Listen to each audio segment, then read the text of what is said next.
Assalamualaikum warahmatullahi wabarakatuh. Nama saya Muhammad Irfan dari kelas Biologi B semester 3. Pada praktikum kali ini saya akan berpraktikum mengenai anatomi dan topografi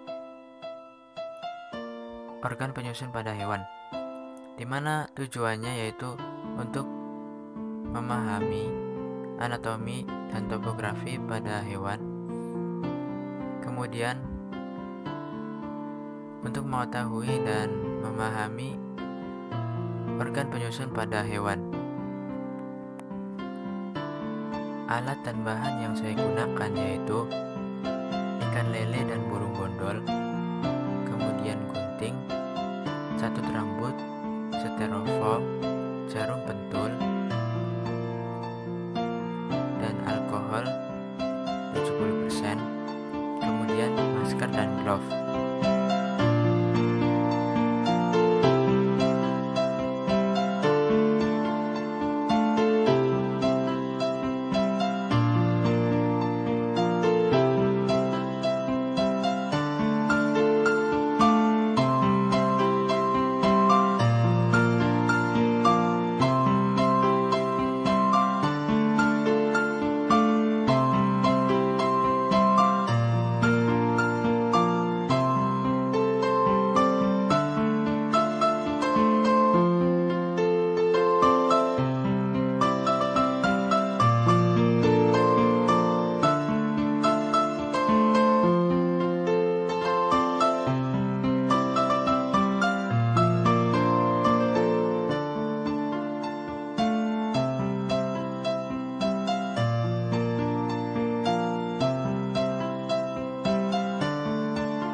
Sistem digesti pada ikan atau Pisces, di mana pada praktikum kali ini yaitu menggunakan ikan lele, yaitu saluran pencernaan pada ikan lele dimulai dari rongga mulut atau cavum oris. Pada rongga mulut terdapat gigi-gigi kecil yang terbentuk atau berbentuk kerucut pada geraham bawah dan lidah pada dasar mulut yang tidak dapat digerakkan. Lidah ikan banyak menghasilkan lendir, tetapi tidak menghasilkan ludah atau enzim. Dari rongga mulut, makanan masuk ke esofagus melalui faring yang terdapat di daerah sekitar insang. Kemudian makanan didorong masuk ke lambung. Lambung ikan pada umumnya membesar dan tidak memiliki batas yang jelas dengan usus. Dari lambung, makanan masuk ke usus yang berupa pipa panjang, berkelok-kelok dan sama besarnya. Kemudian ke usus dan bermuara pada anus. Sistem sirkulasi pada ikan atau Pisces, di mana praktikum kali ini menggunakan ikan lele,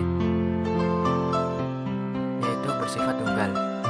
Sistem ini hanya terdapat satu jalur sirkulasi peredaran darah, yakni darah dari jantung dipompa ke insang untuk melakukan pertukaran gas, kemudian ke berbagai organ tubuh.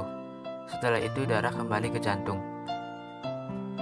Pada sistem respirasi, ikan lele mempunyai alat pernapasan berupa insang serta labirin sebagai alat pernapasan tambahannya. Alat pernapasan lele terletak di kepala bagian belakang. Insang pada ikan merupakan komponen penting dalam pertukaran gas.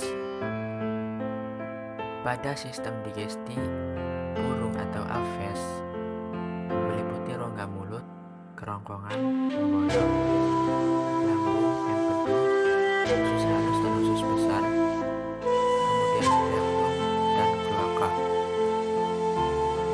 Pada sistem sirkulasi darah pada aves atau pada praktikum kali ini yaitu burung bondol, hampir sama dengan peredaran darah pada kelas mamalia seperti manusia. Sistem peredaran darah pada kelas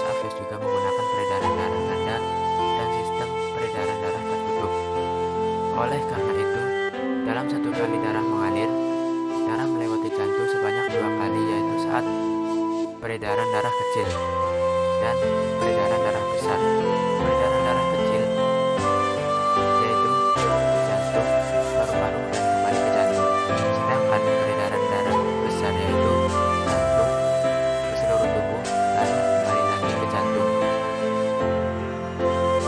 Pada sistem respirasi apnes atau burung, yaitu pada pundi-pundi itu bermuncul.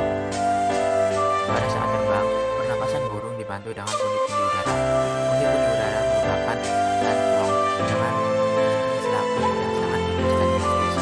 Pundi-pundi udara tersebut terletak di antara otot, tulang, dan otot-otot tubuh. Pada waktu terbang, sayap burung digerakkan oleh otot-otot dada. Aktivitas otot-otot dada ini akan mengganggu proses pemasukan udara oleh paru-paru atau disebut juga dengan inspirasi. Udara pernapasan masuk melalui hidung lalu ke trakea dan bronkus menuju paru-paru dan dialirkan ke pundi-pundi udara. Oleh karena itu, oksigen diambil dari udara yang terdapat dalam pundi-pundi udara. Kemudian, udara dari pundi-pundi udara ini dialirkan ke paru-paru dengan cara menekan pundi-pundi atau disebut juga dengan ekspirasi. Dalam paru-paru terjadi lagi penyerapan oksigen. Jadi penyerapan oksigen dapat berlangsung 2 kali, yakni pada saat inspirasi dan ekspirasi.